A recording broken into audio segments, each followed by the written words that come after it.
Welcome back to another chapter review of One Piece. Today is 1046, titled Rizo, which is a great chapter, and I didn't think it would be called Rizo. I was very surprised when I read that, but it makes a lot of sense given how amazing he was in this chapter, so let's get into it.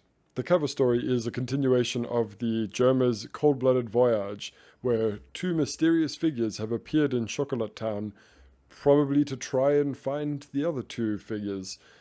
Given that the person on the left has higher shoes than the person on the right, I'm assuming that's Reiju and Ichiji, because Niju and Yonji were captured. So it looks like they're the ones that have just arrived to try and free their siblings, which is pretty cool. I was very confused by this guy's exclamation mark because it looks maybe like candy. I don't know what was going on with that, but yeah. It doesn't seem like there's too much more here, but that's when Oda usually gets us. So, yeah. Anyway, into the chapter. So we start out back on the roof, and Luffy is doing exactly what I wished he would when I ended my last chapter review, or some point in my last chapter review for 1045, where he's trying to come up with a name for that weird carousel move that he did last time. And I think that's very important why he hasn't. Particularly because he's using other moves like a Gatling style move in this one, and he hasn't given them any names. Probably because he had no idea that his awakening was upon him and Gear 5th was about to happen, so he didn't really have time to plan out a naming scheme.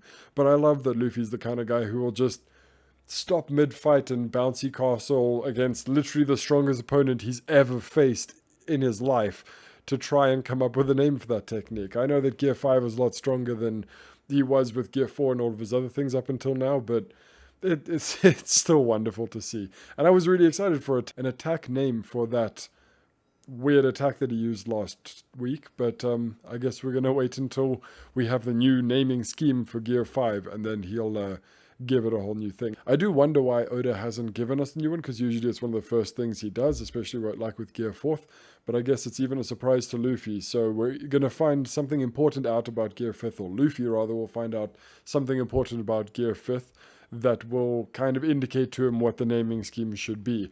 It seems that Kaido's in a particularly important opponent for this one, because he seems to be trying to, or Oda seems to be trying to tell Luffy what kind of fruit he has through Kaido. But we'll see if that comes around. Otherwise, he's just going to go with his usual thing of weapon names or animal names, or maybe there'll be a new theme since it's Gear 5. That'll be quite interesting. I also found this very strange in the last chapter where Kaido asks, "Who are you?" And I kind of thought that kind of made a bit of sense because he's a little bit different from the Luffy that he was just fighting, a lot stronger, but just as goofy. But he does seem to be remarking upon how this does entirely change the fight up until now. It's a completely different fight with essentially a completely different person in Kaido's eyes, given the effectiveness of the fight and the techniques that he's using. Yeah, obviously it's still Luffy, and we were a little bit up in the air on whether it was Luffy or Joy Boy a few weeks ago. But they are pretty much one and the same thing as far as I'm understanding. And it's just very interesting that Kaido stops the fight to ask that here. I don't know if Kaido's aware that Luffy is Joy Boy right now, or that Luffy has awakened his fruit and Zunisha is identifying him as Joy Boy.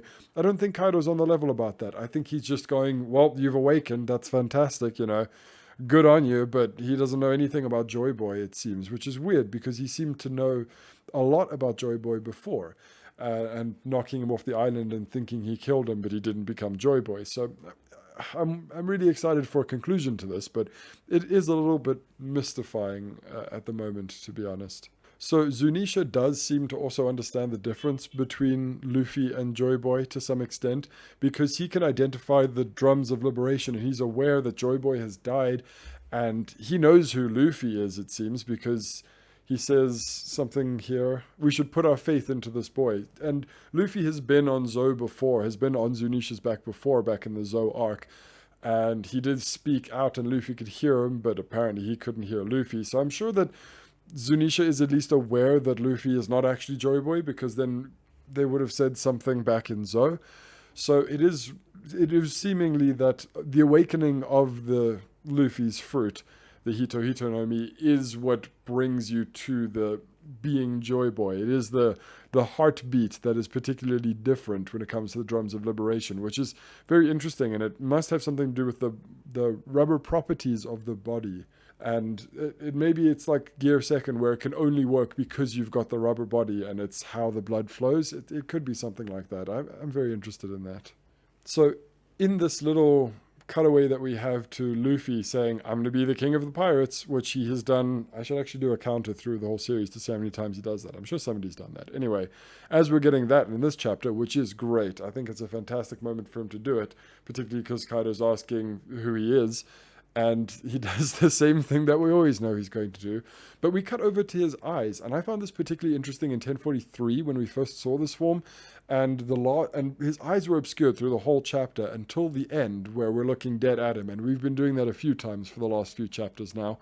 And his eyes remind me a lot of Im and Mihawk's. And what's Cabbage's alter ego's name? Hakuba. He also has those eyes, and I'm very interested as to what those mean, where they come from, what they signify, because Luffy's got them here, and it's been consistently now for a little while in this chapter and the last chapter, I believe, as well as the chapter previous to that. And at first I was like, oh, maybe it's just, the Conqueror's Haki thing that Oda likes to draw, but it's been consistently in there now.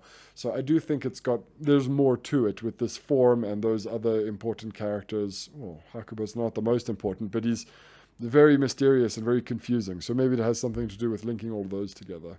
So the fire seems to now be spreading all the way up to the roof, which, I mean, eventually it had to happen. It took a while to get here. But that's pretty interesting. And Kaido seems to be prodding Luffy, kind of like, oh, well, all of your men are probably dead and engulfed in the flames. I don't know what Kaido's been very weird for the last few chapters, making odd decisions and saying some very interesting things that might just be because, we need the story to lead in that direction. We're just at a pivotal moment at this point. We don't really have a Bao Huang or anyone here who can ask pertinent questions like this as a better stand-in for Kaido, but I'm sure nobody else wants to be here. I actually also wonder what happened to Mask Guy's body. It's got to be somewhere around here. And so anyway, Kaido was just kind of poking and prodding at Luffy about the fate of all of his Nakama downstairs and all the people that he brought to this raid. And Luffy is, as ever, confident in the ability of his friends and his allies to handle whatever's going on downstairs. He's not even concerned about it, which is exactly where he needs to be right now, particularly fighting against this man-fish rather. You need 100% focus. Even the awakened power of your fruit, yes, it's giving you a huge edge, but if you lose focus and you get blatted a couple more times, I'm sure it won't be good, especially because he was pretty much on the verge of death in the last chapter, as far as I could tell. So now let's break down a little bit more what's happening in this chapter. So we had a nice long fight section there, which was really cool to just kind of put things into some perspective and keep talking about the awakening power and all that kind of thing. But here we do a good checkup on everyone else in the crew, which is nice. And we start with the live floor, which is massively on fire, with Chopper catching up to Nami and just kind of relaying information about, I can't find anyone and everything's on fire, which is not ideal. But then we start to cut through to everyone and check how they're doing, with a nice little wrap up with Jinbei at the end, which is the thing that I mentioned in my last, not chapter review, 3 chapters ago, something like that. But we'll get to that when we get to Jinbei. So we cut through, I'm not sure who's here on the basement castle interior. I'll have to check for that one, but I know Briscola is here and they are entirely trapped by the fire. So we cut around to Law's crew, we cut around to some of the gifters that have changed sides. We cut round to Robin and Brooke. We see Sanji in the pleasure hall, which from the beginning of the raid, this is where he wanted to be all along. And I've just seen the mouse, Chuji, that I didn't notice before. That's really sweet. That also caught me off guard when he first came up in the manga, because I completely forgot about Sanji's backstory mouse. But it's really cool to see them together and remember that whole thing happening together. Apu is somehow still standing, and he's got Ibi with him, or I think his name was Ibi, the big mustached number. And it looks like Apu, he's just a terrible dude. He's going to get flattened by Ibi because he's just unreasonable, and that's just how Apu is, apparently. So here's another thing that we see, Usopp on great display. I was just having this conversation the other day. I really disliked early Usopp when I first watched One Piece. I really wasn't the biggest fan of him or his character or his direction or anything really. He had some good moments, but I was just not on his side for the most part. And here we see exactly why Usopp is actually a great character. And this is one of the videos I want to make soon. Usopp is a great character. And this is just a continuation of what he said to Kiku and Kinemon before when they were saying, oh no, save her and kill me or let me die and vice versa. And he's just said, enough, just hang on to life and do whatever you can to struggle through in an ugly manner so that you can survive. It's not enough to just make it to this raid. And I think that's fantastic. I think Usopp represents a great aspect of the crew despite not being one of the strongest by a long shot. I think his determination and his grit and his will is fantastic, and I think it's great that he's just trying anything and everything he can to save the people that he's promised to save, as well as himself and the giraffe guy. I'm sure he'll get it somehow, but luckily we have his crewmate coming in clutch here. So we also see Frankie running through. It's really nice to just kind of cut through to everyone and see that they're okay. Frankie has got Zoro on his shoulder. He is not looking good. There is no reaction from Zoro. He is down for the count.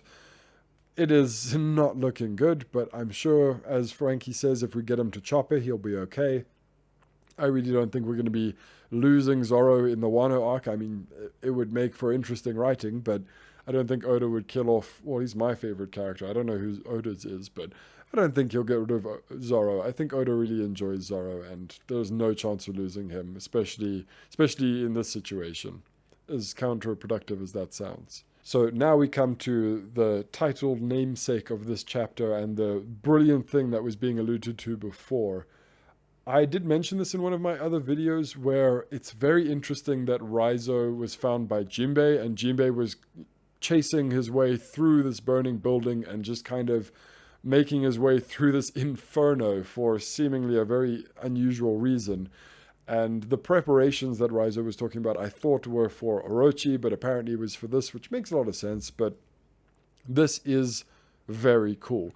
And this is one of the things I really enjoy about One Piece, is these little things that Oda leaves in there to kind of hint towards something that's coming up. And sometimes it's easier to figure out than others, but just following the breadcrumbs and making a couple of leaps and you'll get to something like this. Now, I didn't know that exactly this would happen, but I did know that it was very interesting that Kawamatsu mentioned there's no water up here, and that seemed very intentionally placed to me. And that, coupled with Jinbei going in, who's a water style user, not like Naruto, but you get me, and Raizo, who has the scrolls, if you took those two little puzzle pieces as well as the hint that he dropped with Kawamatsu, you get what happens here, where Raizo uses his scroll fruit, his Maki Maki no Mi, to unleash Zunisha's bathwater, which is very interesting. He must have pre-ordered it. Anyway, but this was very cool because we took an in-world built thing from earlier in one of the previous arcs and we're bringing it back here. Now, I thought, how are we going to tie Zunisha into all of this? Oh, well, maybe about halfway through reading this chapter, I thought, oh, well, that's great. Maybe since Zunisha is here, Zunisha can just spray all of that water up. But thinking about that, it's a little bit far away and a little bit far-fetched in a sense, but this makes a lot of sense. This is fantastic, with Raizo having one of those stored up from, I assume, when he was still on Zo, and releasing it at Jinbei, and Jinbei just reflecting it straight through the ground from the top all the way through the building to extinguish the flames. Now, this is cool for a lot of reasons. One, because we had all of that set up. Two, because Jinbei trusts Raizo completely and vice versa here, where they're just charging into a completely on fire, flying, falling island, and that's just insanity. The amount of trust that you would have to have in this man to lead you all the way through this burning inferno to try and put it out is great. And up on the roof, Luffy has no worries. He is completely confident that his crew and his allies will handle whatever is happening downstairs as long as he can handle Kaido. And the same with Jinbei here. He has no faltering. He has no worries about Luffy or anyone else. Jinbei knows that Luffy trusts the samurai, and if his captain trusts them, then he trusts them too. that didn't really apply to Drake before, but it's really cool to see that camaraderie that we have with Jinbei and the trust that they've built ever since Fishman Island and seeing him in Impel Down. It's really great to just kind of see him as part of the crew, acting in the way that we always knew he would and that he has always wanted to. I think that's fantastic. So Raizo is flashing back to the burning castle from before and how he was completely useless in that situation. He couldn't do anything to help them. He couldn't put out the fire. And, you know, many of the people that he cared for dearly and tried to protect died from that. Well, I think it was only Toki. And I'm pretty sure she's dead. But, you know, it's still a very traumatic event for him. And he never wanted to be in that situation where he's powerless again. So I guess he just kept a scroll on him with Zunisha's washing water, which I'm pretty amazed he could do that. I don't know how he managed to capture that, but it's very cool that he did. And he unleashes that and throws it towards Jinbei, who uses, what is it? A sea current over shoulder throw. I can't remember how to say it in Japanese, but it's one of his standard techniques. And we usually see this in the ocean, and then it creates a huge amount of water and a huge amount of pressure and power, which is very cool. But the way that Oda draws it here kind of just really lays out how impressive and effective and just how powerful Jinbei is here, because this massive stream of water is coming at him and he completely redirects it. And when you get a side view of this, you get to see just how much of an impact Jinbei can have on these things and just how much water he really can redirect, which is just, it's shocking actually, just how powerful this man is. And this is exactly what we needed to put the fire out. We had two brave people from, you know, allied sides going up and unleashing the water down to save everyone, which is just, it's just great, man. So the water starts on the 4th floor with Raizo shooting it at Jinbei, Jinbei redirecting it and pushing it down, and we see it reach all the way down to Killer on the 1st floor. So it's completely covered 4th to 1st floors, and it's going to start extinguishing all the fire, which is going to help a lot in this situation. Now, once the fire is out, that's great and all. People are going to start, you know, like surviving a little bit more easily, which is a good thing, obviously. But Kaido's about to be taken down and the island is still flying. So that is a major problem. We really need to do something about that. Yamato is entirely convinced now. The only thing that we can do is the plan that we had all along. It was only ever the one option that we had, was for Momonosuke to conjure the flame clouds and float the island. I'm a little bit half and half on this one. I think it would be great. I think it's a good character building moment for Momo. I think we needed him to not be able to do it for a while so that we could do all these other things. But I'm still a little bit, I'm going to be a little bit stubborn, unlike me, and hang on to the rubber Onigashima theory because I think it would be great. I just think it would be so interesting and so unusual for Onigashima to be able to bounce through Luffy's ability to make things rubber. I think that would kind of make this moment a bit weird and would kind of steal a little bit of the spotlight from Momo, and he does need to play a bit more of an active role here, particularly because Luffy is now about to take Kaido down. Momo needs to do something.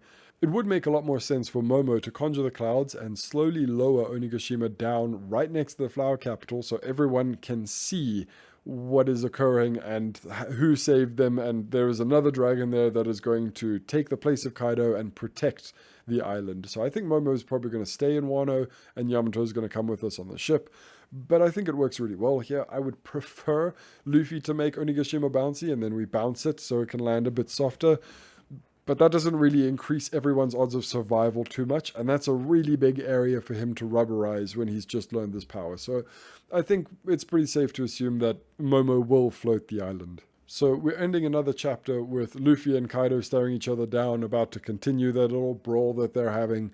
Not quite little, but yeah. And I think it's very interesting that we now have Yamato saying Onigashima is about to fall. I did mention this at the end of my last chapter review.